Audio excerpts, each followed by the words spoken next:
Hi, everyone. Welcome back to the Record Lab podcast. My name's Nathan. I'm a songwriter, music producer, and audio engineer from Toronto, Canada. On today's episode, we have a very special guest. Not only is she a brilliant engineer, but she's also a very talented producer and one of my mentors. She's the co-founder of Release Ready Music and a team member of Kilometer Music Group. Let's dive into it, guys. This is Peradise5. What's up? Thank you so much for being on this podcast. Thank you for having me. Of course. I guess the first question I want to ask you is how did you start getting into music and decide that you wanted to pursue that as a career? Were you surrounded by it growing up, or how did that lead to what you're doing now? Oh my God. Yeah, it's been such a journey for me, honestly. I grew up, my family was pretty musical when I grew up. Like, my dad was in a band when he was in his teens, and he played guitar, and just being around, so I'm half Trinidadian, and if you know Trinidadian people, they're super musical people. So my family was really into soca growing up, and they still are. And yeah, just having different musical influences from my family and my parents kind of gave me my passion for music. I've always loved music from such a young age. I remember when I probably was 3 or 4 years old, and my dad would always play Shaggy he had this one burner CD with 4 songs on it. And he'd always play Wasn't Me, and I'd be singing the lyrics, and he'd be getting mad at me for singing the lyrics because it was so dirty. I had no idea what it meant at the time. You're it's just a vibe. Yeah, and that's the thing. It has always been just a vibe. And yeah, again, from my childhood, that's I've always been surrounded by it. And I think in high school and even just being in school, I never really knew what I wanted to do. I was always oh, this sounds kind of cool. That sounds kind of cool. I knew I was definitely an artistic person. And I was I can't really picture myself doing anything else other than creating stuff and creating art. I remember one time there was when you're in high school and those people come from different universities to your school to do kind of a fair. Yeah, they scout people or whatever, and they tell you about their programs and whatnot. And so we had to attend that. I think it was in grade 11. And there was this one guy. I found all of them so boring. I was I don't want to go into business. I don't want to go into this. I don't want to go into that. Fuck this. Can I swear? Yeah. Okay. I'm fuck this. I don't know what the fuck I'm going to do. But I really knew I wanted to go to university. I wanted to go back to school and stay in school.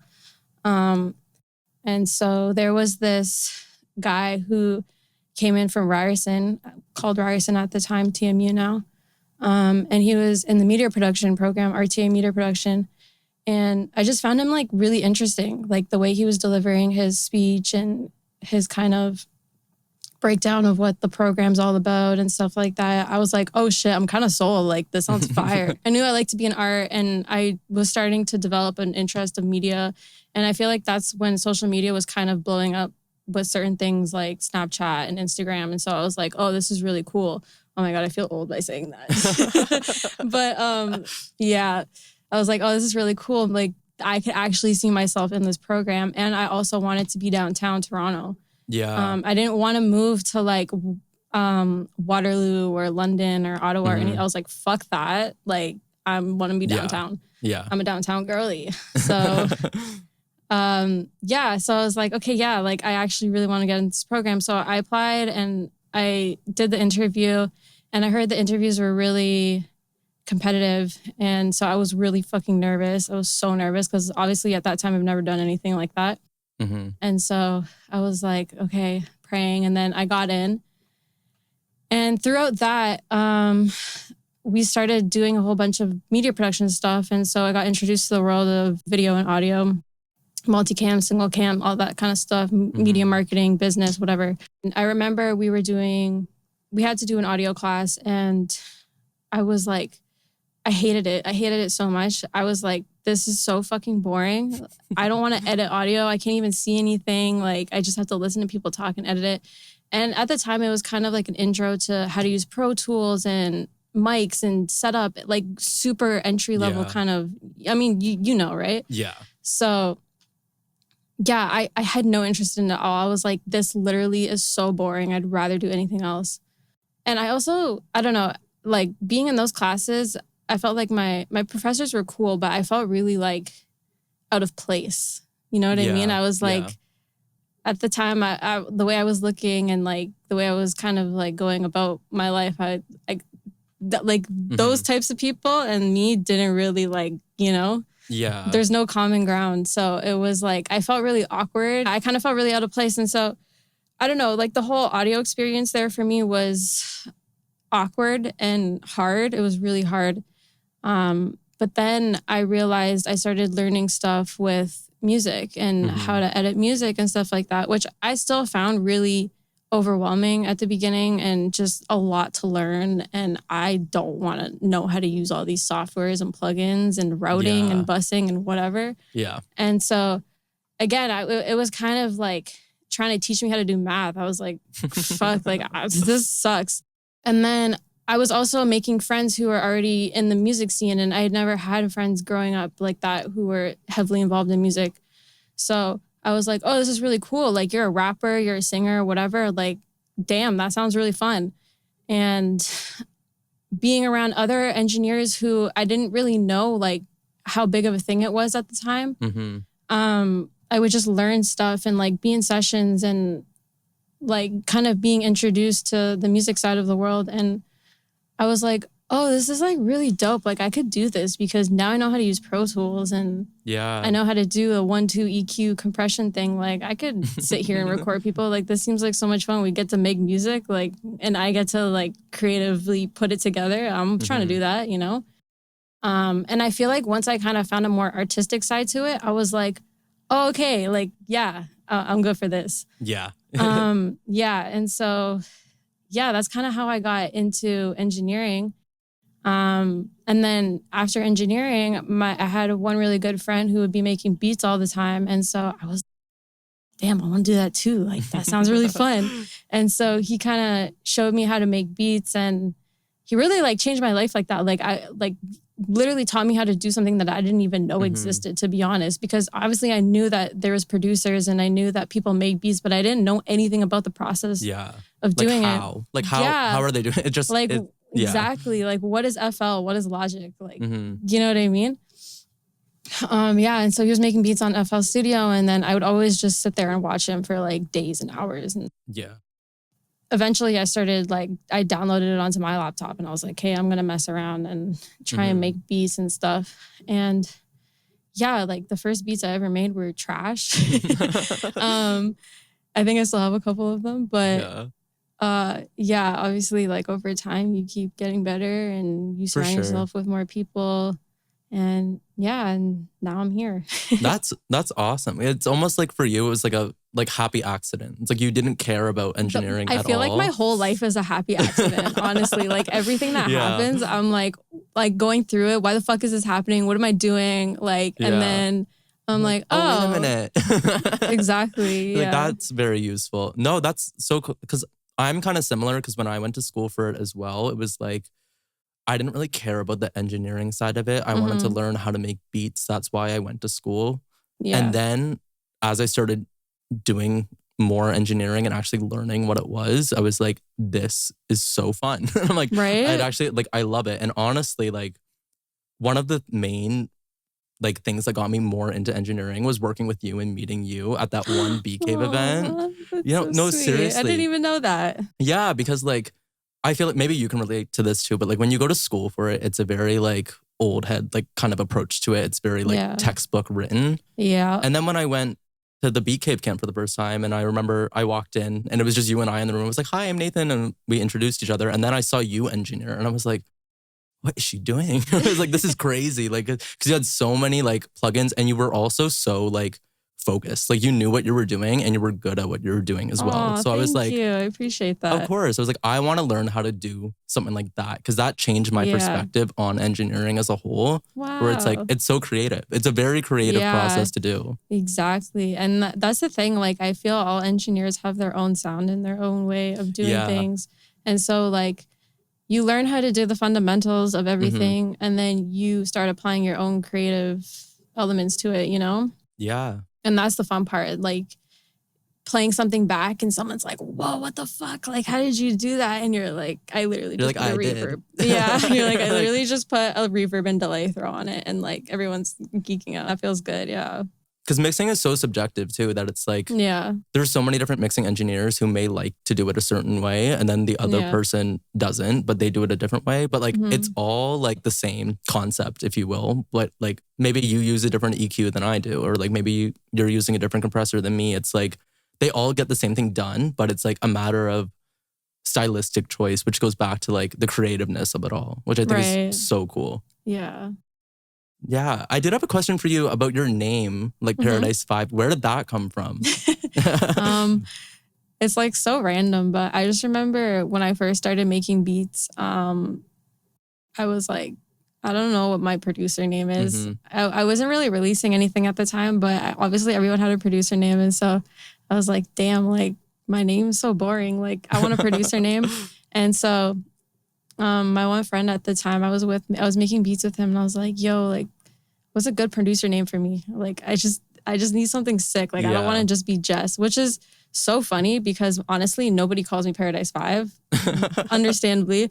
And everyone calls me Jess and it feels so like natural. And I was like, I should have just went with Jess, like just Jess, you know? No, because I always call you Jess too. I only called you Peradise5 for the sake of the podcast. Yeah. I mean, Peradise5 is cool. It's kind of just like cool. It's my like alter alias. Yeah. It's me when I'm just like, I'm Peradise5 and I'm just locked in and making beats and like, I'm just doing something completely different, like beyond Jess, you know? But yeah, Peradise5, I asked my friend, I was like, yo, what's a good name? And he's like, well, your last name, like everyone, because my last name is Persati. And everyone always, because the way it's written, it looks like paradise.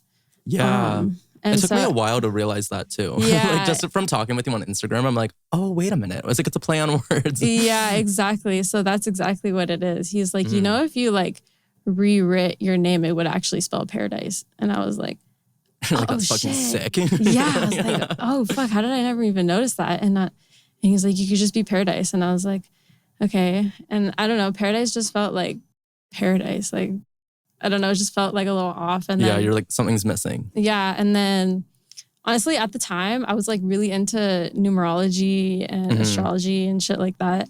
And so I was like, my path of life number is 5. So I'm going to be Peradise5. That's so cool though. I love that. Yeah. And like, I literally don't even remember the meaning behind the number 5 anymore. But all I know is that it's my path of life number. And I don't know, it kind of just felt like beyond, because when you hear paradise, you just are like, oh, palm trees and like beach or whatever, right?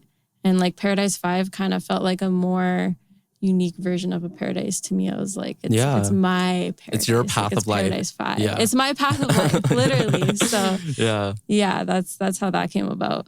That's so cool. Yeah, I'm trying to figure out my name right now. I got the sign Nathan03, but I like Nathan03. Thank you. I feel like the numbers just give it like a little, you know? Because I was trying to find like a producer-esque name for it because like as an artist, I was releasing stuff as Nathan, but the 100 fucking million other Nathans out there. Yeah, that's so how I feel like, about Jess. So it's like I needed to find like a name that's like make it artsy by putting some X's in there and throwing like because I was born in 03, so I was like I'll throw that in. Yeah. But yeah, that's it for now. It's sticking because it's on the wall. But honestly, even like just looking at it, I'm like, it looks cool. Like it looks producer, you know? Thank you. Yeah, because I don't know if I'm going to keep that as like if I release artist music, but like as a producer, which I'm mainly leaning towards now is like fully, like I'm fine with that. Yeah. I guess my next question for you is talking about making records and that topic. How would you say, like, how would you define a record? How would I define a record? Yeah, for people who are like getting into music. I mean, a record is a song. I feel like a record is like something you put together with an artist. I mean, like a song is like I'm listening to a song, but a record is like a crafted piece of artwork. You know what I mean? Yeah. But yeah, that's how I guess that's how I would define it, a crafted piece of artwork, because it's you know, coming together with people and creating something. Yeah, that's like honestly one of the main like reasons I wanted to put like the record lab as the name for the podcast. Because it's like, if you say a song, like so many people write songs, but like a record is like a team of like creative people that a lot of people don't know about. And I want more known to people. Because like for people like you and me, for example, who are like, there's a lot of people that don't even know what like an engineer is if they're not like an actual engineer. Compared to like a music engineer, there's so many. And they also do so much work to a song too, that I feel like they should get some recognition for that. And I think it's cool. And I guess that kind of leads into the next question of how would you contribute to a record with your engineering skills? How would I contribute? Yeah. I feel like I'm just the one who's curating your vision, you know, like when an artist walks into their room and we're about to create their record, I'm just here to like put the ideas together and help you kind of get the best version of yourself out on the mic. Like I feel like it's my job to kind of guide you into creating something like in the way that you hear it, in the way that you envision it, making you sound good, making you feel confident, making you feel safe too. I think that's really important as an engineer, especially in the music industry. Like obviously there's a lot of weird shit that goes on and stuff, and business always seems to be unprofessional in certain areas. But yeah, I think feeling safe is really important. And just, I feel like when you're safe, you can make room for vulnerability, and vulnerability is what gives record emotion, it what gives it feeling. And I feel like it's my job to let you kind of unveil all of that.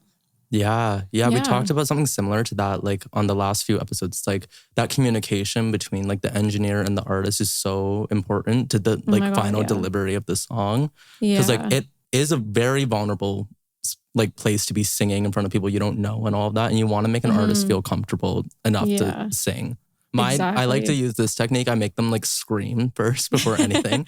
Because then I just feel like make them like let it all out. Yeah, because then it just gets rid of all of that like nervousness. It's like, oh, I just screamed. Now I can sing something and it's gonna be fine. Yeah, and now you also opened up your vocal cords. I feel like a lot of people don't even like, they're just getting on the mic like no warm up, no nothing. Which is like, okay, like there's obviously most of my sessions do that and like they can deliver, but I'm like, just do a vocal warm up and then you'll hit the note. You know what I mean? Yeah. They'll be trying for hours to hit a note and they can't. And I'm like, okay, let's just take a moment. Let's just do a vocal warm up, like loosen up your vocals and let's go. Yeah. I guess that kind of leads into another question I was going to ask you about recording versus mixing and mastering. What do you find yourself enjoying more? Or is that a hard question? It depends. Like, I think I like recording more just because I like being in the room with somebody and again, like going through that creative process of starting something from scratch and like start to finish. After you listen to it, you're like, holy shit, we just made that. Like, I think that's my favorite thing about engineering is like building the ideas and literally hearing it come together in the end. But mixing is cool because you get to really like bring it to life. You know what I mean? Yeah. You have the demo and then you bring it to life with the mix, and the mix kind of captures like the textures and the feelings and the emotions when you add all the effects and stuff like that. And I mean, sometimes I lose my mind. I feel like I lose my mind more when I mix, for sure. I think that's totally normal. Yeah. And I think because before when I was just engineering, like engineering and mixing, but like the beginning of my career, I guess, I wouldn't really pay much attention to my demos and how they sounded because I'm like, oh, I'm just going to mix it later.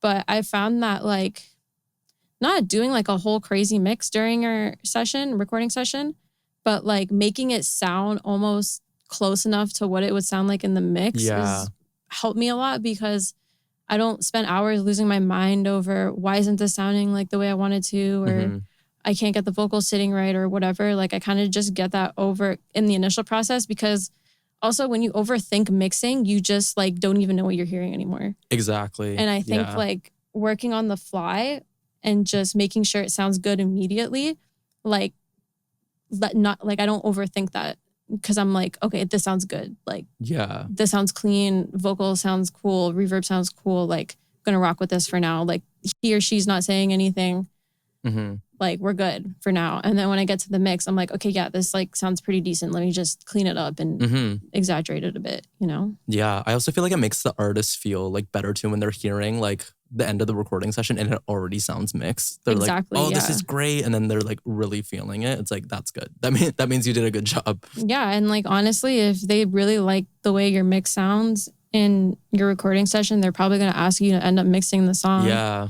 And like, they're going to want to come back because they're like, yo, this sounds sick. Like, yeah, no, for sure. Yeah. Yeah, no, I relate to that too because like one thing that really upped my production level and like making beats and everything was learning how to mix, because every time I make beats now, I'm constantly like not doing anything crazy, but my mixing skills, like whether it's EQ or gluing with compression, that has helped me so much too, especially with like drums and everything. It's like I can layer drums now and mix them no problem. Before it was just like kick sample, snare sample, hi-hat. And then now it's like 3 kick samples glued, like EQ'd. And it's like, it makes it just like hit different. Because it's like, for sure, you're kind of like shaping what you want your ideal kick to sound like by using different elements and different things to it. For sure, Yeah. for sure. Even when you're like, I don't know, for me, when I'm mixing, I tend to like having the beat stems already mixed and I'm kind of just doing gain staging and stuff because I don't know, I feel like when I'm mixing a beat, like let's say somebody sends me a song to mix and the beat in the demo sounds one way, but then they send me the stems and it just sounds completely different. Like I can never match the same energy that was originally in the demo. You know what I mean? So I'd rather people, if I'm mixing something that I didn't work on, I'd rather people send me it with how they want it mixed already, just so I can kind of glue it all together, like you said, and do what I need to do to clean it up, than me like going in there and just remixing the beat because like I said, it's never going to sound the same. And I'll do that too. Even if I'm making a beat, I'll try and mix it as best as I can as the beat, just so like when I get to the mixing stage, I'm not spending more time on remixing this. You know what I mean? Yeah, because when I do stuff like that too, like I'll bust them out and like sum them together, like the kicks, for example. And then to make it easier on my eyes too and everything, if I'm really committed to it, then I'll just print it. And then I'm like, now it's one kick. Now it's one kick and not like 5. And then that's going to make a mixing engineer's life hell. Because there's 5 kicks so many mix stems. is crazy. I don't even know what to do with that. I'm like, I'll just take this one. I don't imagine if they're just all dry. Like, oh my gosh. Like, but mixing is definitely important when doing stuff for sure. I'm actually curious because I know we talked before and you were using it, but what DAW do you use? To make beats or to mix and record? Or I guess both. I use Pro Tools to record vocals and mix, and then I use Logic to make beats. Yeah, that's so cool. I feel like Logic is becoming a lot more popular. And I'm shocked. I'm not just saying that because I'm a Logic user, but like the amount of people I've met now, they're like, I use Logic. Like it's just up and coming. Honestly, Logic is just like, it's super user friendly. It's easy really is. to learn how to use. It does the basic things. But I feel like using FL, you kind of have to work around it a little bit more to do a certain thing, where it is in Logic, you just hit one thing and it does it for you. Yeah, because I've always said like Logic's so universal too. Like you can do like anything in it. Like there's always a good way. They're good at something. Like if you don't like recording in there, they'll be good at making beats. If you don't like making beats, it's good for like comping. It's good for a bunch of stuff. It's like, it's literally like CapCut DAW version. No, seriously. And I just watched, what's her name? Kara. She just released a video of like the new Apple M4 Max MacBook Pro or whatever. And it's like crazy. Like the CPU. That's what I have. Do you actually? Is it good? I just got a new laptop. Well, I got it a few months ago, but I got the M4. It's pretty. Oh my God, my old laptop was on its last legs. It was literally in the trenches. It was like, it would overheat as soon as I turned it on. And I had my keyboard, I don't know if you remember, my keyboard on my laptop didn't work. So I'd always have to carry around a keyboard with me. Oh, I thought that was by choice. I thought you just liked having it. No, I hated it. It was so annoying. And like, obviously it's good because I feel like it's good in the sense that I record on it. But if I was just using it as an everyday thing to do my work or whatever, it'd be so annoying. Yeah. But finally got rid of that thing and I got a new laptop. That's good. That was like, do you remember my old laptop that would like, literally I'd turn it on and it's like, and just like hisses the whole time. System overload. For real. Mine still does that though, is the thing. And I think it's just because I do way too many layers on shit that Maybe, it just like, yeah. but I've been freezing. But I saw the video of like the M4 today. It was like, that looks crazy. But yeah, it's pretty good. It's pretty good. Okay, that's definitely going on the bucket list or the checklist. Yeah. But Next cop. yeah. Why don't you take us through like a day in your life working as an engineer? Ooh, a day in my life. Mm-hmm. Okay. Working as an engineer. I feel like it's not that exciting. I guess it's because I do it all the time. But I guess a day in my life I would wake up, probably eat my breakfast or whatever, go to the gym. I usually do my sessions in the evening or at night. So I usually have the whole day ahead of that just to myself to do whatever, like if I have work or something else. But yeah, like I've been working out of here a lot now. Like where I'm at right now is my new studio. Yeah, I would just pull up here and meet whoever I'm recording, and we probably start with usually we'll start with a beat. Like a lot of the sessions I've been having recently, I've been cooking up in them. So that's nice. Yeah. So I'll make a beat, kind of catch a vibe. Before we make beat, I usually like to listen to music because I just kind of want like, what are you listening to right now? Like, what do you like? Yeah, that's good because that's like building the chemistry too. That's like and I feel like you can always find common ground in music because it's universal. So yeah. Oh yeah, that's what we did. Now that I'm thinking about how we met, I was like, that's what we did together. You're like, what do you like? Honestly, I was like, I like Tim and Gray. Yeah, exactly. Exactly. Yeah, and then you cooked up a beat on the spot. It was great. I remember that. Yeah, that's literally my day in the life. But yeah, we would listen to music, probably just talk about life, like what's going on, share some tea. And then, like listen to some music, and then I'll start making some. I'll be like, oh, I don't know, I've been listening to this person. Like, I kind of want to beat like this. And I'm like, okay, so I'll listen to the drums or the way the melody is, the bounces, and I'll kind of reference that.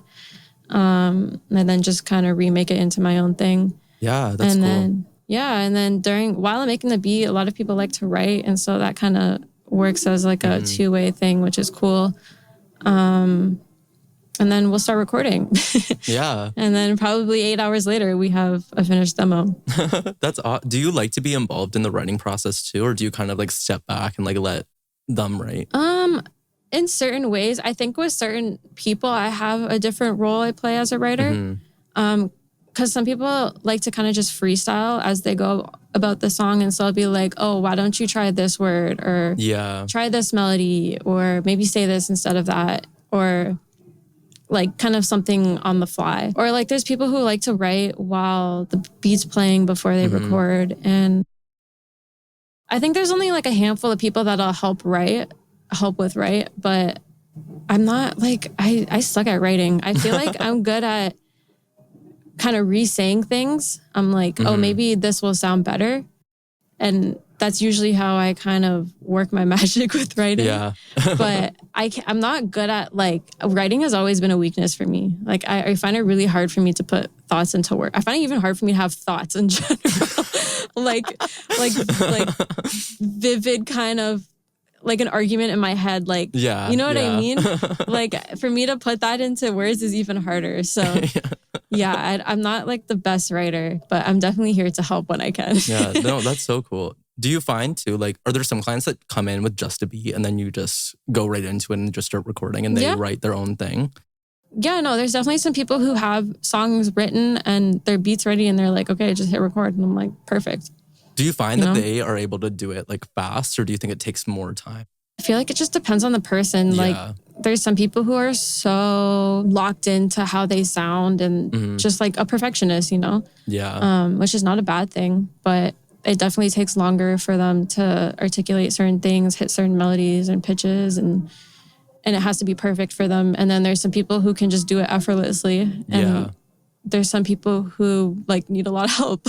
Yeah. So it just, like it just depends on the person. And I guess it also depends on the song and the vibe. Like if you have something pre-written, you kind of have an idea of how it's sounding already. So yeah. No, that's really cool. Cause it's like, it's almost like your job as an engineer too, is to like help coach them through it. And like if they're getting a hard time, it's like you're the one that has to get them to do it and like get them to sing it right and do it all like that. I feel like a lot of the times too, people like they can't hit it a certain amount of times. And I'm like, you can literally do it. I've heard you. They'll do it when you're not recording them. Yeah. All the time. And I'm like, you just did it. Just do it again. But then as soon as they hear the beat, it throws them completely off. Yeah. And so like that, like just being like a support system right beside them to be like, you can do it. Do it. Just do it. Yeah. I love that. Yeah. I think one important thing with that too is especially like a monitoring chain. So it's like what they're hearing in their headphones, I feel like is so important as well. Oh my God. Yeah, for it's sure. Like I remember there's some people that have recorded me that's just like dry. It's literally just like headphones like on, nothing. And that's why when I recorded with you for the first time, I was like, whoa, like, what the hell is this? Because it was like, I felt like I could sing anything at that point. And I was like, okay, let's do it. But no, I love making like a monitoring chain for people. That sounds great. I feel like that is a whole confidence booster too, because as soon as I put the headphones on, they're like, holy shit, like this sounds crazy. Like this record's about to sound crazy. I'm about to sound crazy, you know? Like it really sets the tone for what's about to happen. Yeah, because it gives them the confidence to start performing way better. And also like even maybe coming up with new ideas as well. It's like, oh wait, let me try this because I feel unstoppable and they're just going to keep saying it all. I wanted to ask about a record that you had worked on called Princess Peach by Sully. Can you kind of walk us through like how that came to be? Yeah, I met Chai one time at Kilometer and I just remember I was like, oh, this girl's so dope. Like, she seems really cool or whatever. And yeah, like we kind of became friendly, just seeing each other all the time. And I remember one time we were like, yo, we should just do a session together. Like, fuck it. And then, we planned a session together. And we made Princess Peach in the first session that we ever did together. Oh, that's so cool. And I felt like the vibe and the chemistry was just there. We were both talking about life and just, you know, the stuff we're going through. And we had a lot of common ground in the music that we like too. Her taste in music is crazy. Like she knows so many great songs. And I was like, she was super putting me on to songs too. And so I was like, okay, like I really fuck with this girl's vibe. And we were kind of like, who are we? Oh, she has this one song by this kid who's like literally like 19 monthly listeners on Spotify. And she's like so obsessed with it. And she was playing it. And it's such a funny song. Like, I wish I could find it right now. But she's like, I want to make something like this. And like, when you hear this song, you're kind of like, girl, what is this? But it like low-key slaps. And so, we referenced that song and we were kind of listening to, I think we were listening to Lay Bangs and Tia Kareen. Who else were we listening to? Des Dior. Yeah. And so I kind of just took influences from all of them and made that beat. I knew I wanted to be like cute, girly, but like a little trappy at the same time with the 808s and stuff. And I made the beat and I remember I was like making the beat and I think she was writing and it was kind of like silent for like an hour or something, or maybe like 40 minutes while I was making the beat. And so I got locked in and she got locked in. I had no idea what she was writing or whatever, what it sounded like. Okay, I was like, okay, I'm done the beat. And she's like, hey, listen to this. And she sang, see you misunderstand me. Like she was started singing the beginning of it. I was like, holy fuck, this is like, fire. lay that shit down right now. Yeah, I was like, voice note that shit right now, literally. Yeah. Oh my God. And like she sung, I think one of the verses and I was like, yo, this is going to be fire. I was like, this is going to be so sick. I loved it. It was so like right off the bat, I was like, okay. Yeah. And then we laid down the verse and then she had everything like she was just spitting out melodies like crazy. That's crazy. Yeah. And she's so talented. The way she does her like vocal, I don't know, like the dynamics in her voice is crazy. And the way she like does certain runs and things is insane. And her harmonies are insane. Yeah. And so, like she put it together so nicely and it was just such a bop from literally as soon as it was done being recorded. And then I remember we repeated the hook like 3 times at the end and it felt like a little repetitive. We're like, okay, like maybe we can put a bridge in there between the 2 hooks. And then she came back and she recorded the bridge and it was kind of just like the missing piece to the puzzle. Like it just took it so much further. And it was like, I was obsessed with it. I was like, this song is so good. I love it. No, that's I remember the first time I listened to it too. I messaged you right away. I was like, this is a fucking bop. I was like, yeah, this is like so good. it's so cutesy. I love just how Yeah. like girly it is, and like Yeah. like it's so sweet, but like it's has that like 808 kind of like bounce vibe Yeah. going on. It So reminds me like a lot of like early like Doja Cat, like the type of stuff she used to make back then. I was like, this is so similar to it. I feel like that's the kind of vibe I was going for too, like hot Yeah. pink era. Yeah. Yeah, well, you nailed it because that's exactly the vibe I got from it. I was like, this is Thank great. you. Yeah. Yeah. Yeah. Because I'm so curious with that because I listened to the mix like I think earlier today too before this, but I was curious how you did your harmonies because I think that they sounded really like nicely blended Thank and you. like warm and everything. Thank so, like, you. Take us through the mixing process, kind of just for me, but like, yeah, absolutely. I feel like the thing with harmonies is they're actually really easy to mix. You just need to have the person doing the right harmonies. Yeah. Because I feel like having that, like right off the bat, it sounds good, even when there's nothing on it. Because when you can hear every single stack come together like that, and it sounds just absolutely out of this world, it makes my job so easy because all I have to do is EQ it a bit and put some reverb on it, and it just sounds like so fucking good.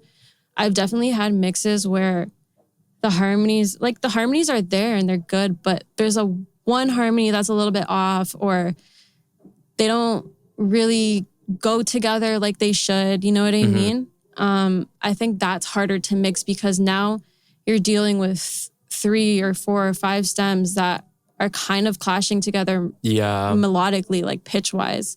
And so now I have to mix that to make it sound good. Obviously there's melodyne and stuff like that, but it just, you'll never get it to sound like it would if they just sung it like in perfect harmony. Yeah. And so obviously there's hacks to making it sound good, but when you can do it like her, like she literally, I think there's probably like 20 stacks of harmonies and you can't really hear all of them because there's so much body and they all just fit together like pieces of a puzzle.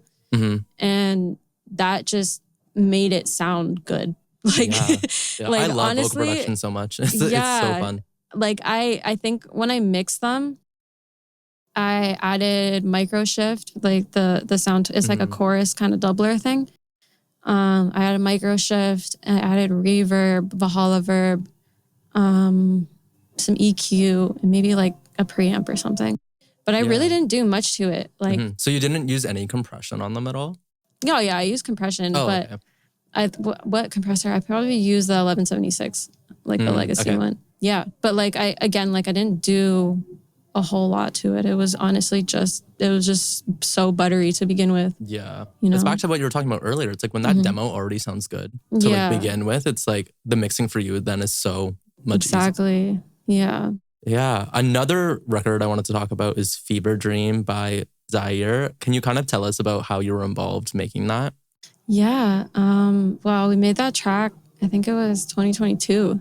Oh my God. Wow. That's old. Yeah, it's really old. Wow. Yeah, that was the first session I ever had with him. We made that track actually. That's so cool. Yeah, I met him at a camp, Sony camp. Okay. That they did at Kilometer, and they needed someone to engineer it. And so I was engineering it, and I met him there, and we kind of just hit it off like pretty easily. And I recorded him. He was like, yo, like this actually sounds like a song. Like this sounds like fire. And I was like, yeah. He's like, I didn't know you could do that like in the recording session. And then so from there, we kind of just, he was like, yo, like let's record. And so I was like, absolutely. And yeah, we made that Fever Dream the first session that we did. And I spent so much time because I don't know, that's when I really started doing sessions like full time most of the time. So during that time, I was so locked into mixing the song like in the session. And not to say that I don't anymore now, but I definitely spend less time doing it because I can kind of just tweak things as needed, right? I'm not like going, like in that session, I was doing like all the reverb throws, all the effects, like every single effect that's on that mix is what I did in the demo. Like I was going above and beyond in that session. Peradise5 was locked the fuck I was in. locked the fuck in, yeah. And so it's funny because I'm like, I need to start, like I feel like as I got more comfortable, I kind of, like I said, like I still mix, but I wouldn't go above and beyond to do like a full mix in the session. Yeah. And I want right now to find a way where I can find like a middle ground between how I was mixing then in the session and how I'm mixing now, just for like time's sake and giving a quality, like my best quality delivery every single time. That day we were in the session for like 9 hours doing that one song. And so I really didn't, again, when it came to mixing it, I really didn't do much to it other than gain staging and EQing because I already did pretty much everything else in the session.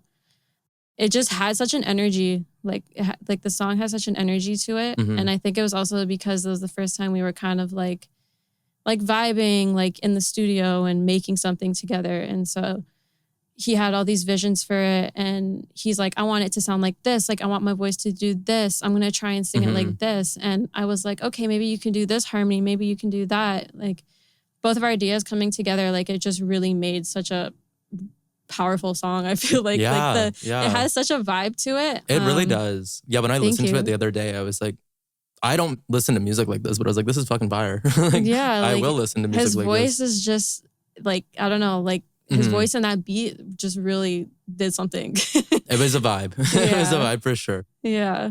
Another question for you is, let's say you're starting a recording session, like right now in your studio. What's like your go-to setup? My go-to setup? That's a good question. It's okay to get nerdy. That's what we like to talk about. Yeah. Well, right now in my studio, I guess this would be like, okay, my go-to setup is my laptop and my Apollo. Yeah, me too. If I'm on road or if I'm going somewhere, like that's what I'm bringing with me unless there's an Apollo there. But my go-to setup or my most ideal setup would be, I guess, what I have right now. Actually, I'm not going to say most ideal because most ideal, I would have like racks of gear and shit. Yeah. But like this setup sounds good and it gets the job done for me when it comes to recording and mixing. And so right now, I have my MacBook Pro 4, M4. I love that. I have my Samsung monitor. I'm like looking around the room, like, what do I have? I have 2 sets of speakers. I have Adams and I have Yamahas. So I kind of have my Adams like further spread out from each other. And then they're my, I guess, midfield monitors. And then my near monitors are my Yamahas. I like to have, I think when we set the studio up, we kind of just brought together all of our gear. So it was perfect to have 2 sets of monitors because obviously for mixing and stuff like that, you want to hear it across different things. So we have those, and I have my Apollo Twin, which is literally like my savior. No, seriously, mine too. Like I can't. My God, I put an air tag in my case now. I'm like, I'm like, yo, that's so smart. I get notifications when I'm away from it. Like I left it at work the other day, and then it's like Nathan's Apollo Twin is no longer with you. Oh my God, you know what? I need to do that because I've definitely left it in places a few times and like literally started breaking down crying. Like No, I'm fucked. Yeah, because it's like not only is it expensive, but it's like I can't do it. Like I try not to depend on one thing too much, but I'm like, if I wasn't allowed to use UAD plugins anymore, oh my God, like, goodbye. If there's one thing I depend on, it's my damn twin. Honestly, like that's my twin. And it's not even for the sake of like recording with it. For me, it's all the plugins that are on there that I need to like actually like operate my record. Obviously, I can get away with waves, but I'm like, but it doesn't sound the way I want it to. We're not doing that. Yeah. No. If we don't need to do that, we're not doing that. Exactly. Absolutely. UAD, please sponsor this video. Yeah, seriously. Give me free plugins, Send us, please. Honestly, out of anything, I need a satellite. I can't use any more fucking plugins because I'm out of DSP. Oh my God. I was literally about to say my next thing is my satellite because I need the DSP. Yeah, I've just given up. Like they have all these deals on plugins right now that I like want. And I'm like, you can't even use them. They're like $400 for one plugin. It's but like sometimes they have like the really good deals. It's like the 2 for $99 I think is the best deal out there. But it's like 2 plugins for $99? Yeah. On UAD? Yeah. It's not often. It's like, okay. I was rare. Like, I've never seen that before. Yeah. Well, right now, I think they have like, this one was crazy. It's pick any 10 for like $299, I think. What? I was trying to get the 2254 because I demoed it and then my demo expired. And so I was like, fuck it, let me just see how much it was. And it was like $360 and I was like, bye. Fuck There's that. always deals though, is the weird. They have like these like weird, I think they have like a Blockbuster deal. It's like $50 off any. Blockbuster deal? That's it's like crazy. It's like pictured like the Blockbuster. It's like blue and yellow coupon. It's no way. Yeah, but that's what they get you because no Neve and there was no something else. It's like no Neve preamps at all that you can get, and there was. So what can you get? Like anything but Neve preamps, I guess. They were really, and that's the only one I wanted. So it was really targeted. But yeah. Yeah. Well, that sucks. But I feel like, I don't know, I feel like people are trying to go around working with UAD because obviously it's, number one, so expensive, and two, not everyone can just plug into a twin at all times. So yeah, like people are trying to use other plugins now. We're like number one like supporter of UAD. We're like, I know, we carry literally. our twin. We have I tags love in the twin. UAD, I love Me too. you. No, seriously, I love them too. Please send us satellites each. Please. Actually, yeah, I could really use another satellite. Oh, you already have one? Yeah, I have one. Oh, wow. Well, it's not mine. It's Frost, but like, again, we brought everything together and it's just, it's like I can mix now. No, cause I've had to learn how to start printing things and doing all that because I'm like, I use way too much UAD that it's and I hate crazy. printing shit. Like, I actually hate it. It's so annoying. Yeah, it would be so much easier just to have like everything, and like I want to be able to put two A's on something, but I can't because one of them is disabled. Yeah. My biggest, sorry, we're going on a tangent about UAD stuff. My biggest pet peeve with UAD is like when you'll load the session and then it's like DSP reach and you don't know what plugin it is. Yeah, and then you have to go through them and be like, okay. Oh, disabled. Yeah. That's my, like, because the one that I want the most right now is back to what I was telling you about earlier before we started the, like, you know how I print things on? Yeah. Like, I'll use the Neve 1073 preamp. That takes 43% of the DSP. Oh, yeah. Like, to begin with. Yeah, it's fat. Before I even put it in my template. But they sell the Neve preamp on its own, like the 1073 preamp where it's just the dial and not the EQ. And apparently it's like way less. That would save my life for like DSP reasons. I have the 1073 too. Yeah, but it's like, because the twin comes with, shout out twins. They come with so many plugins too. Yeah. Yeah. I don't really use the 1073 though as a preamp. Well, it depends because like I've been using like the studio at my work a lot now. So they have the SSL and I finally learned how to like patch everything together so I can go right into my laptop. So I've been using that a lot more because I'm like, I'd rather use that than like the UAD one. But yeah, I do like the 1073 into the CL1B. That's kind of like my go-to. I got to use the analog gear in LA when I was up and I loved it. And I can't wait to do it again. Yeah, oh my God. That must have been amazing. Yeah, I try to like emulate that with the UAD stuff too. So like if I start with like the 1073 Unison into the CL1B like compressor, like and you then put them both into Unison? I put the one in the Unison, like the preamp, and then like as an insert, I'll put the CL1B. Oh, okay. And then you record it? Yeah. Okay. Yeah, so it's giving off like that tone like right away. But I like playing with different preamps too. Yeah. Yeah, me too. Honestly, I'm trying to like expand my preamp usage because I usually just use the Avalon. I used that one earlier today. I love it. Just because I can like EQ it and use it as a preamp and compress it in one spot. And I actually like I knew it existed, but I never used the record thing on the console. Yeah. Once I learned, I just like, I couldn't stop. Because to me, I'm like, that's like gear. It's like, that's basically like patching in gear to what you're recording to make it sound like, I like to call it like the bread and butter of like starting it off where it's like a preamp, compressor, and then it sounds great going into it. Yeah. Yeah, so I usually just use the Avalon, but I'm trying to like, try out different things and stuff. So I'm definitely gonna, what was it, the 1073 into the CL1B? Yeah. Yeah, I'm definitely gonna try that out. It's like a very classic like rap chain, but I also feel like it's a very universal. It gives it like a signature sound too that I feel like you'll hear it as soon as you do it. You're like, okay, I get what this is. But yeah, I would definitely try that because I love it. I've been using it forever. That's like my go-to when I don't have like a board to use. If it's just my laptop and Apollo, I'll do those too. Anyways, back to your studio. Back to sidebar. Thank you, UAD. So I guess my satellite with my twin is kind of like the whole engine of this ship. And then we have our power conditioner, which kind of controls everything with the power. We have our headphone amp. Obviously, we record in the same room, so it's good to have a headphone monitor. And yeah, I feel like that's like my go-to setup. Obviously, the mic. We have the U87. We have the 103. Oh, that's awesome. Yeah, and we have the 7. Well, we don't record on this mic, but we have this mic, and we have the C214. Oh yeah. You guys are Yeah. good to go then. That sounds like a great Yeah, setup. we're stocked up. Yeah. I guess when you're like producing, Mm-hmm. where do you find yourself like starting first? Like, do you go for the drums? Do you do chords, melodies? Like, how does that like kind of start for you? I always start with the melodies first. Mm-hmm. For sure. I find it like so hard to start with the drums and then melody on top. I don't know why. I feel like it's just so backwards to me. I'm the complete opposite. I start with the Really? drums first and That's then go into crazy. melodies. I don't know. I feel like when I add the melody or like, I don't know. I guess when I start a beat, I just kind of noodle around with different sounds. Yeah. And then I'm like, oh, this sounds kind of cool. And then from there, I'm like, is this more bouncy? Is this more ambient? What genre is it kind of giving? And then from there, I'll add drums in. I've definitely tried to start beats with the drums and then I'll add a melody to it, but I just feel like dyslexic.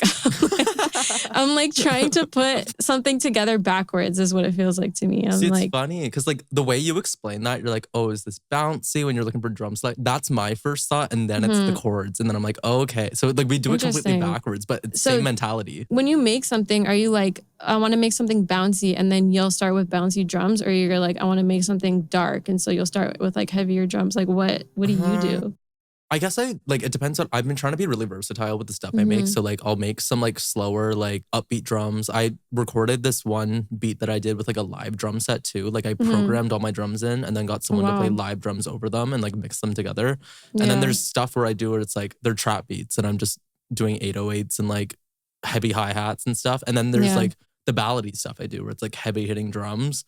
To me, like the rhythm is so important. So I try to get that in and get that like in place. And then I start feeling things. And then I'll probably add. But how do you know bass. what rhythm you want to go for? Like, are you just like, I'm feeling a 4 on the floor. Like, let's go. I think for me, it depends on what I'm listening to at the moment. It's like, I'll listen to the music around me and I'm like, oh, I really like this pattern. And then like, I'll like kind of like try to replicate it and then change it up a little bit to get like that same, like into the same, like almost atmosphere as that, where it's like, okay, this is the rhythm of this song. Now let me add my own chords to this. Let me change the bass and let me do something different with that. And then that crafts into like its own thing. Nice. Yeah. So I take a lot of inspiration for my drums from like different like songs and stuff. A very good feature that Logic actually has, I don't know if you've used it, like the stem splitter. Yeah. Yeah. So like you can separate them. And then I can just listen to the drums like fully. And I'm like, okay, this is the rhythm of that. And then you kind of recreate that. Yeah, with like my own samples, my own, like maybe I'll move like the snare like slightly to a different spot than it normally was and like add my own like open hat in a certain spot. Oh, that's cool. Yeah, so I kind of take inspiration from it and then switch it up. And then chord wise, then it's all on me to really, I was a Splice king for a while. I was just kept dragging samples and kept dragging them in over my drums.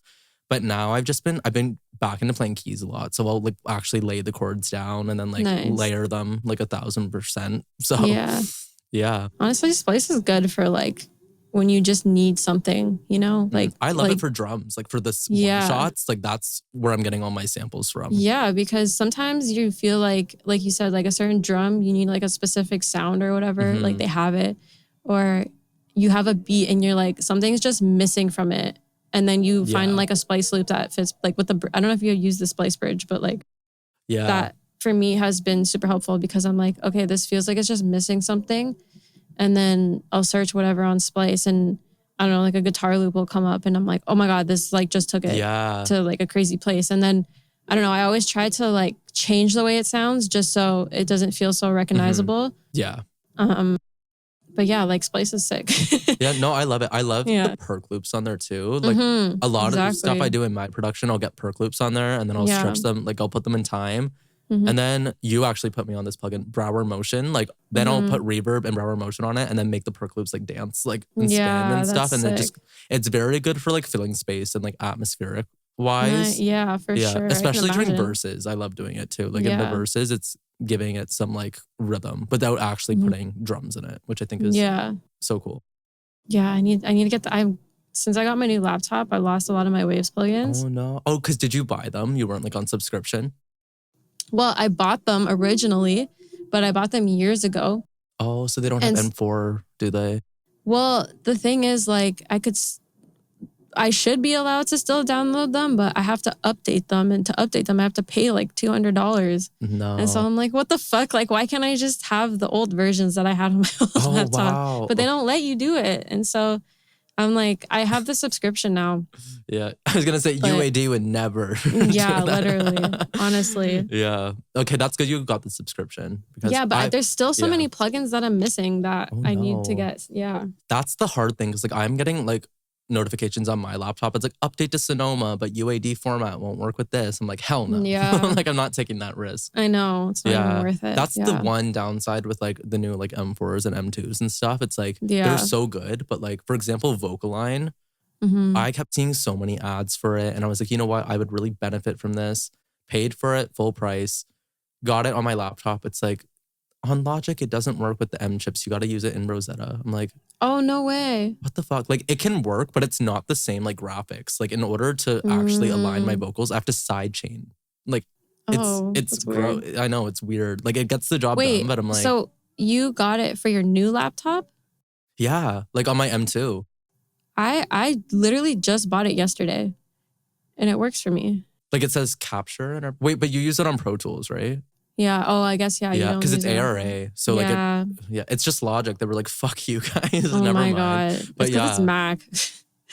Honestly, yeah. But I was like, that's great. The thing is, that's the one plugin I didn't do a free trial. I was so confident. I was like, you know, I see ads for them all the time. They're fucking great. No, it's honestly a great. I literally ran up the free trials. I think I used like 4 emails to keep stacking up my free trials. Yeah. And then I was literally going to do it again yesterday because I have like so many random emails I can use. I was going to do it again. And then I just like, they didn't even give me the option. I think they like finally caught on. And you're like, okay, I'll buy it. Yeah. And I was like, fine. But you know what? They have right now, they have 40% off. On Vocaline? Yeah. And so it was like. After I bought it. I know. Yeah, it's like, that's the worst. Sorry. But it's originally like, I think it was like $150, I think. And I only spent $100 on it. So I got like $50 off. Like, even with Soothe, I remember it's like, I got Soothe. Yeah. Finally. And then like a couple months later, like FabFilter 4 came out. And I was like, oh my God. And then people were like, this is the new Soothe. I'm like, great. Yeah. My worst fear. I know. Do you have FabFilter 4? Like Pro? No, I don't. But I've been seeing it. Like, I've been seeing a bunch about it. Same. I'm still on 3. Yeah. Me too. Like, that's the one I like. Another reason for that too is because like if you start a new session or like go back to an old session, like it's not gonna work the same. You know what I mean? Yeah, it's gonna sound different. And yeah, because like Pro Q3 is, I literally use that plugin on everything I fucking do. Literally like, it's same. So good. Yeah. Oh, that kind of leads into my next question I was gonna ask you. Is your like top like can't live without plugins? Definitely FabFilter. Yeah, no, seriously. that I was like, great. I don't want to say FabFilter, but I literally like. Because it's not like a fancy plugin or anything. Yeah. But yeah, FabFilter Pro Q. I feel like there's more than 3. Or give us like a EQ compressor and like a reverb. Okay. And then a preamp. Why not? Preamp? Honestly, there's no preamp that I'm like in love with yet. I feel like I've used a bunch and I'm like, hey, these are cool, but they don't like. Nothing is stuck. Yeah, nothing is stuck. My favorite EQ. Like FabFilter is not even my favorite EQ, but it should be. Like it's like it's just so like fundamental. You know what I mean? It's like the most useful EQ. Yeah, it's the most useful EQ. But I think one of my favorite EQs right now is the Brainworks V2. I want to try that. I need to get the Plugin Alliance version because like that's what I have. almost got the UAD one, and I'm like, no, you can't use it if you get that. But yeah, it's just it honestly like it's not really an EQ for color and stuff like that, but it's just so handy with EQing sides, mid-side, and like. I was gonna say because I've seen they have a mono section, like a mono feature. Yeah, like every EQ move you do, it singles it out. It singles out the frequency and the volume. Like it just does it for you. I've seen videos of that. It looks really good. It's just like, oh my God, it's so nice to use. Like it just is so helpful, and it definitely helps me like with treble frequencies and stuff like that. Yeah. Do you use that like just like as you go to mix or like because I know a lot of people use that on their mix bus. I use it on my mix bus. Yeah. Okay. I need to try that because I've been looking I've been trying to really polish my mix bus recently, and I keep seeing that one. Yeah, no, it's really fucking good. Yeah, I'll check Plugin Alliance because I know there's just like way cheaper than the UAD one, but also DSP wise. Honestly, I use the Plugin Alliance one, and it's so good.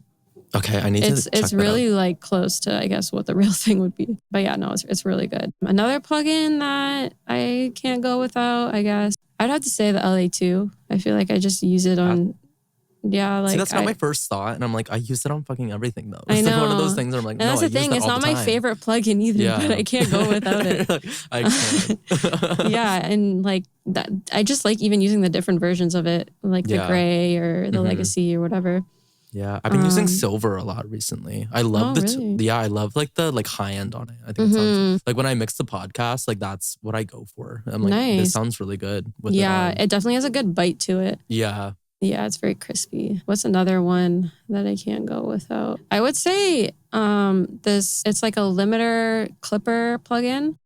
That's called Saturate by Newfangled. Yeah, it's like I said, it's a limiter soft clipper or hard clipper. It has literally multi-functions in it, and you can mess with all of them individually, and it just creates like really good saturation, and it's pretty dynamic in terms of like if you want to super hard clip or very soft clip. That's interesting. So I take it you use it a lot for like mastering then? Yeah, I put it on all my mixes and stuff on my masters. Mostly I put it on my mix bus too. Yeah. Because it kind of just brings it forward. It gives it body, you know? Yeah, no, that's cool. I've been trying to play a little more with like the Ozone stuff too. Like their one maximizer there. I don't use a whole lot in Ozone, but like I like to use their EQ on my mix bus just to like really like carve some stuff out. Yeah. Same with the stereo imager, which you taught me how to use, which I love. That's the only reason why I bought Ozone was for that. But you can't buy it on its own. So I had to get like the actual full deal package. Honestly, the package is pretty good. It's pretty useful. I got it on Black Friday too. So like it was like smart. Great deal. But I've been playing around more. They also have the multi-band compressor that I love because you can really like get into like the nitty-gritty details and isolate them and like play with them. Yeah. I've been doing that a lot more on some mixes, but the Ozone stuff is like, even I'm working on this mix right now and the vocal is super bottom heavy, but I was like, I don't want to cut out too much of the low end because then it's going to sound so thin. Yeah. Because the person's vocal has such nice bass to it. And I was like, okay, the Ozone compressor, like I can literally like take this one little section and just squash it down a bit. And so it's not so like pushing forward, you know? Yeah. Do you use Pro MB? Like the Fab Filter one, like the multi-band? Oh, no. I honestly, the only Fab Filter stuff I use is the limiter, the reverb, and the EQ. I've never tried the reverb, but I love the limiter. Once I got it, I put that shit on everything. It's really good. More. Yeah. Because there's so many different like settings on it too that you can like switch it up and like the type of limiting it's actually doing that I think it's great. Yeah, it's really good. Yeah, I've heard the Pro MB is really good. Like their multi-band I also heard it's really good. And I see a lot of people use it. And I think it's a really good kind of transparent compressor where you just need something to sound clean, but you don't really necessarily need a lot of color to it. Yeah. Actually, you know what? I feel like that's something I'm missing right now is a compressor that can just like make it sound good and leveled and glued without like adding too much gain or like distortion or saturation. Yeah. Because like you said, it's so like, it's a very universal, like this is what it does. Yeah, you can literally use it for anything and it'll sound good. Yeah. I try to ask myself that question when I'm buying new plugins. I'm like, do you need another compressor to add to your like 30 you have? Or do you need... The answer is always yes. Yes, I try to look at it as it's like a tool. So for example, like Vocaline was it like, do you have anything in your arsenal that you could use to do something like that? It's like, no. It's like a tool. Same with like... Vocaline is like, you need that shit. Same with like multi-band compressors. It's like, I have like C4, but it's like, I would benefit from having that because that's gonna be my multi-band compressor I'm gonna use all the time. But yeah, exactly. Fab Filter, like please lower your prices. Yeah, I feel like the Fab Filter multi-band compressor is like the way better version of the C4. Yeah. Like it's that. Yeah, I never use the C4 anymore. I've been trying to go for the Ozone. Neither do I. It's really weird to use too. It's like. It just makes things sound bad to me. Yeah, it just does too much. I'm like, I just wanted you to do something and you're like doing too much. Yeah, compared to Ozone, you can really get in there. Yeah. Like, you can like really... It's way more surgical. Like, you can get more precise with it. What's your favorite reverb? That's a good question. I think the Lexicon. It just sounds so good. See, I have an analog version of that at the studio at my work that I like never use. Really? Yeah. Oh my God, you should use it. Holy, they're so beautiful. They literally sound like a fucking Michael, like a Prince record, like a like, you know what I mean? When you put it on your mix, you're like, is my mix even worthy of this reverb? You know, my new goal now is to find out how to route that lexicon into my computer, print it, and then let it back out. Because I should take advantage of that. That sounds great. It's so nice. It's so silky, and it just has this like really rich sound to it. You know, I don't know. Do you use it in like plugin form? Yeah. Like, yeah, because I know UAD has it. It takes up a lot of DSP too. So I don't actually use it that much unless I really feel like, unless I really feel like the track needs it, or it could use that kind of, because it also like, it's such a dramatic reverb too. So I'm like, does it really need that? But there's some tracks where you put it on, you're like, oh my God, like this is angelic. Yeah, you're like heavenly. Yeah, exactly. Wow. Yeah. Okay, so those are your top plugins. Mm-hmm. There's so many to pick from. Like there's so many, like I'll give my top 3 and then I'm like, shit, what about? Start thinking about all the other ones. You're like, there's just so many, yeah. Oh my God, yeah, because like we literally just said we hyped up UAD for like 10 minutes and then we didn't say a single UAD plugin. I know. Well, I said the oh, you did say the 2A. You did say the 2A. Okay. There's some, they get some credit. One. A question I like to ask all the guests too is musical influence wise, would you say the music you listen to is reflective of the music that you make? Or do you think they change? That's a good question. I feel like it definitely is. Yeah, like I would say the music I listen to is a reflection of the music I make for sure. I feel like I like to listen to music so that I can feel out what I want to make. And I'll usually end up making something similar to what I'm listening to. And so I like to kind of use it as a way to channel my own. Yeah, like I feel like in terms of genres and everything, like I love making R&B music and I love R&B from Toronto. Like I love the dark ambient sound. And so I feel like that's a heavy influence in the music that I'm making, especially R&B. And I also love Afro beats like so much. I listen to so much Afro beats and I'd be making like Afro beats and on a piano and shit. And so yeah, cool. Without listening to, I wouldn't know how to do any of the rhythms and all the Afro percussions and stuff like that. But it's definitely helped me like creatively come up with new ideas and stuff just by listening to different genres and different sounds, different singers and stuff like that. Yeah, that's similar to me. Like I try to listen a lot to the music I like to listen to, and then like, because especially with pop music too, like there's so many different avenues. There's like mix of everything in pop that it's like, I try to be versatile and try to explore the genres and not just stay in like one pop bubble, but it's like, this could be Afro pop, this could be R&B, but like there's still a little pop element because I kind of like to make it like that. But like, for example, a couple of weeks ago, I made like an Afro beat track because I was like, you know what, why the fuck not? And just like trying to do it. Yeah. Then the next day I made like a dark R&B trap beat. And then the next day it's like back to like full on like pop production. Literally like, me. Because it just helps like, it helps shape you better as a producer to be able to explore in different genres while still maintaining like a stylistic like producer sound. Yeah, I think because sure. all the beats that I make too, like they're different, but you can kind of tell that they're made by the same producer without it being like completely like you have your own sound, you know? Yeah. I love playing with synths and like distorting them. And the Valhalla is one of my favorites. I can't live without that either. I think I'd give up. Yeah, me too. Me too.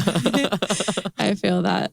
Yeah. But yeah, I was gonna say like you said, like you like using different synths and like there's always things that like I guess there's always certain elements or techniques or sounds that you use in every beat that you make without even realizing it. And so I feel like that kind of makes you create your own sound, you know? Yeah. Yeah. Another question I like to ask is like technique wise, like what's a technique that you got that stuck with you forever that like now you use every day and you would teach like emerging music creators or engineers like do this? I feel like there's so many. I was gonna say there's a lot of technique. Well, one really cool one that I learned, I actually don't do it on many songs. I probably do it on like more R&B or something that's more soft and kind of acoustic.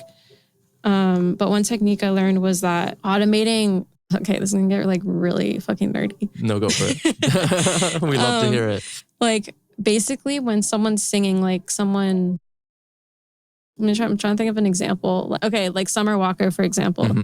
Someone who's singing like very R&B, very soulful. if you automate, so you add an EQ to their vocal chain, right? And you automate a bell around like 4,000 to 10,000, like kind of like a small bell. And you automate it when they're taking breaths or like when they're projecting or when they're singing something with a lot of vowels in it, and you automate it in their breaths or when their diaphragm opens up, it kind of feels more realistic. Like it feels like they're singing live, or you can hear the breathiness or the energy that they're pulling from their bodies to sing a certain, like it just has that like humanistic feeling to it. That's cool. Wait, so like when they're taking a breath, like you'll automate it at that like 4,000 to 10,000, like just on the breaths? So like if someone's singing like they're singing a long note, for example, right? I would like throughout that long note, like pull it up a bit and then bring it down as they kind of release the note. Oh, that's cool. That's like, you're almost like controlling like their vibrato in a way too. Or it's like if they're singing with vibrato, it would definitely make it more prominent. Yeah, and like let's say like they start the word singing straight and then they end it in a vibrato. But yeah, like you can like enunciate the vibrato more in that like 1 second moment. I don't know. It's like, it's cool. Like it's very subtle, and honestly, the average person probably won't hear it, but it definitely adds to the feeling of a song, you know? I was taught that by a professor at Metalworks, and I remember I was like, oh my God, that's so cool. Like that sounds amazing. But then I realized you could also, I feel like that's kind of the more complicated version of doing it, because you could honestly just make one of your EQs dynamic in FabFilter or something and like bring the threshold up. And so that so like hits more when it like hits happens. More, yeah. But if you want it more controlled, then I would automate it. Yeah. No, that's really interesting. What are your opinions on mix buses? Do you think they're important or not important?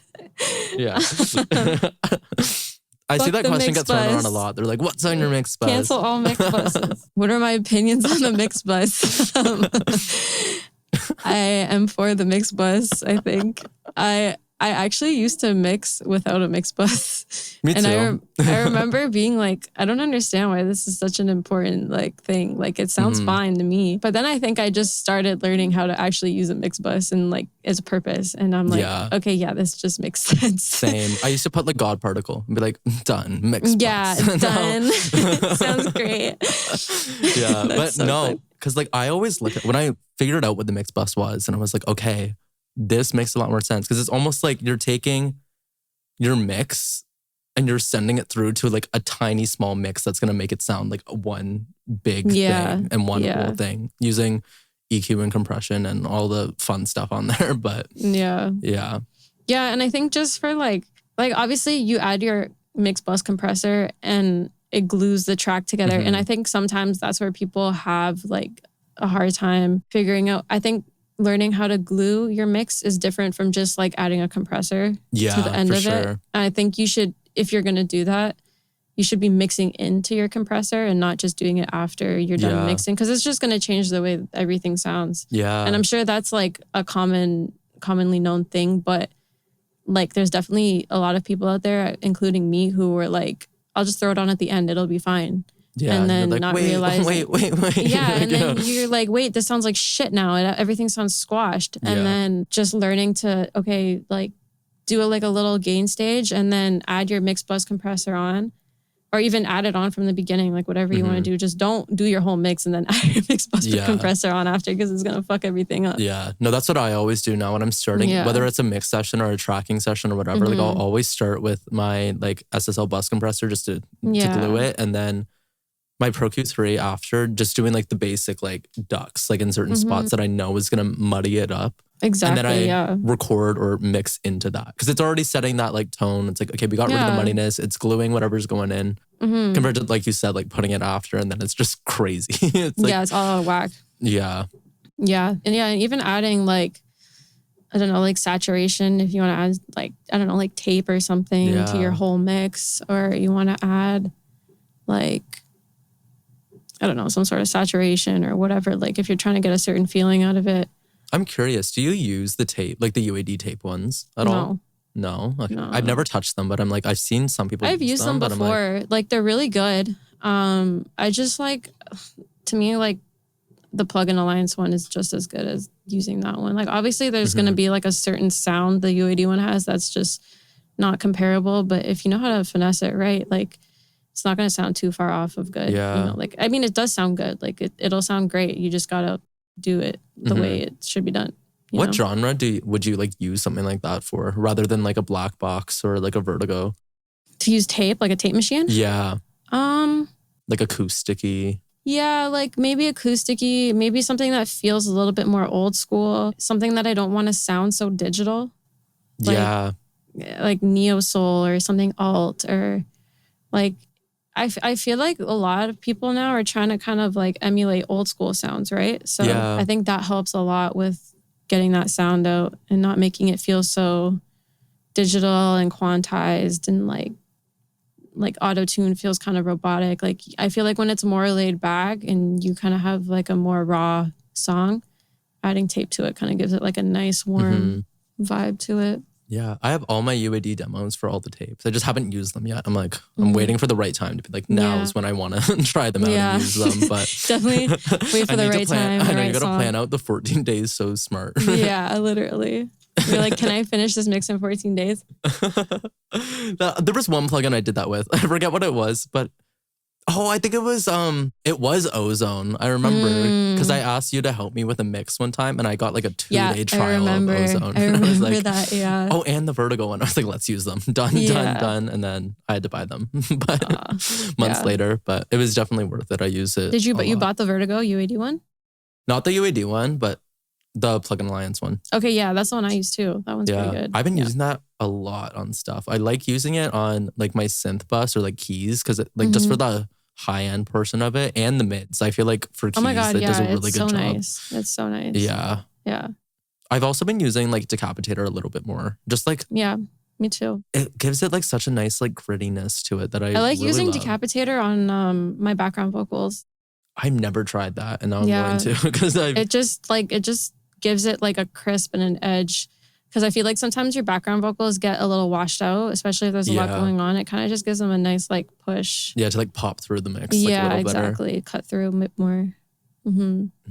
Okay, so we are for the mix bus. We are for the mix bus. You heard it here. They support mix bus.